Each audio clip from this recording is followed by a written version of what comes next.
The smallest South Australians getting a big gift from a retiring veteran treasurer. Delighted to be here for my lucky last occasion. Luckiest of all, the state's sick kids. Plans finalised for a new women's and children's hospital. It'll cost taxpayers at least $1.95 billion, although it won't open until 2027, a year later than expected. It will increase the number of treatment spaces by 13%. Cash too for early childhood programs, an extra $50 million, a large part of it funding additional development checks. Once in a generation investment in early childhood development.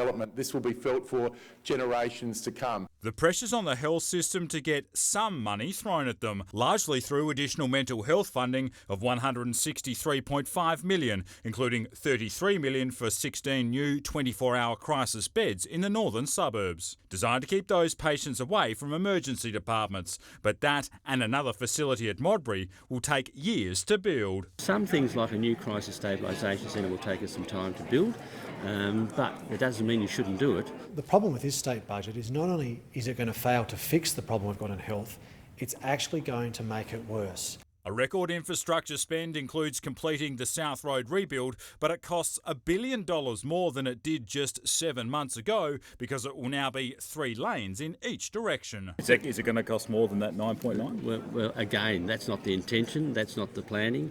But the cost of the contentious Riverbank Arena drops to $662 million to be offset further by selling the entertainment centre, and dumped the controversial plan to replace the Hove level crossing. It is no more. There will be no Hove level crossing. It's crossed off the books.